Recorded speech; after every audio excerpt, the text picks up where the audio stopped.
Salut, c'est Trado, je suis content de vous retrouver pour la mise à jour de l'analyse technique du CFD sur l'euro-dollar et le pétrole Brent. On commence par les précautions d'usage, il ne s'agit que d'une analyse technique. Cette analyse technique n'est pas un conseil en investissement, ce n'est pas une incitation à acheter ou à vendre quoi que ce soit, ce n'est donné qu'à titre informatif et c'est un partage pédagogique. Voilà, on commence par le CFD sur l'euro-dollar en données mensuelles. On voit que le consensus des clients CMC sur la valeur est à 60% pour ceux qui sont intervenus sur le sous-jacent, donc 60% à l'achat. Sur cette unité de temps où une bougie correspond à un mois de cotation, on voit que les 1,20, 1,25 constituent une résistance importante et qui est responsable de la décrue depuis un an. Nous sommes venus à la fois buter sur cette résistance rouge et également sur la résistance descendante noire. Et il faut donc s'attendre à ce que les difficultés réapparaissent dès que l'on s'approchera d'un 1,20. On est en dessous de la moyenne mobile à 20 mois qui est en train de monter, ce qui veut dire qu'au regard du suivi de tendance, on est en tendance neutre actuellement, mais le mois n'est pas terminé.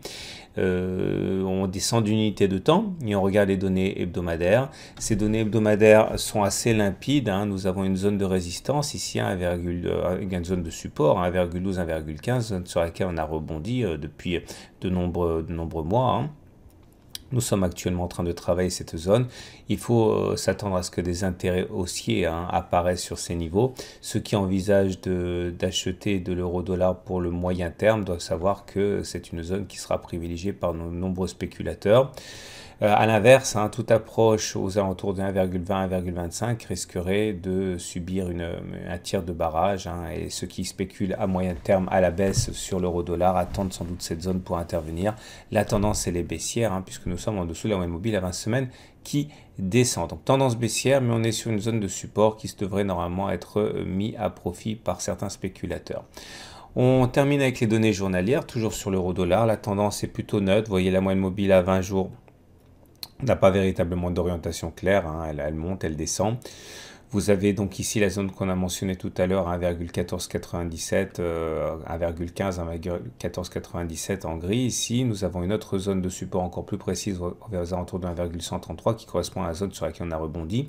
Clairement, ce qu'il faut comprendre, c'est que toute cette zone comprise entre 1,133 et 1,15 est une zone où des achats peuvent apparaître, puisque c'est une zone de support.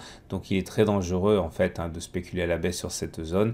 Il est moins dangereux de spéculer à la hausse puisque c'est une zone de support.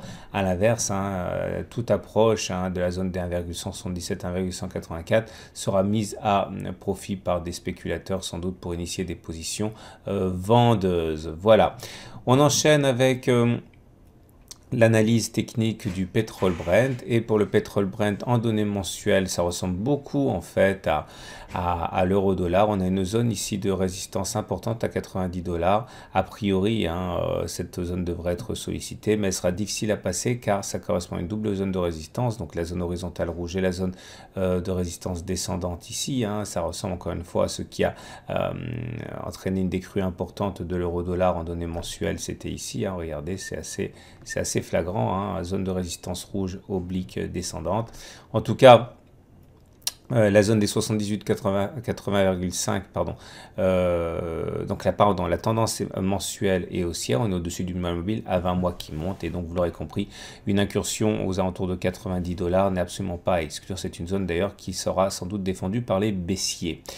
Les 78,80,5 $ sont une zone de support en données hebdomadaires. Vous voyez, c'est une zone qui nous a bloqué. Elle a été passée et selon la règle du changement de polarité, normalement, elle est devenue support. Ça veut dire que les contacts avec 78,80,5 $, le baril devrait normalement susciter des intérêts acheteurs de la part de nombreux investisseurs. La tendance est haussière avec la moyenne mobile à 20 semaines qui croît. Donc on retient 78,80,5 zone qui sera mise à profit par des acheteurs et 90 $, zone qui sera mise normalement à profit par des vendeurs. Vous remarquerez là que le consensus des clients CMC sur le pétrole Brent est globalement à la vente à 61%. On termine avec les données journalières. On est dans un canal rouge ici qui nous guide. Une cassure de ce canal rouge serait sans doute l'impulsion vers 78,585 dollars le baril.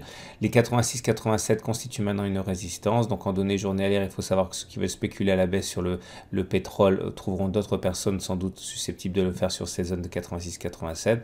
Et ceux qui veulent acheter doivent savoir que les 78,5, 80,5 seront sans doute mis à profit par de nombreux investisseurs. Voilà, il ne me reste plus qu'à vous encourager à ouvrir un compte de démonstration avec CMC Markets pour découvrir les CFD à risque limité, tout en gardant à l'esprit que c'est un produit dérivé qui doit être réservé aux plus avertis. Je vous souhaite une très bonne journée et à la semaine prochaine pour la mise à jour.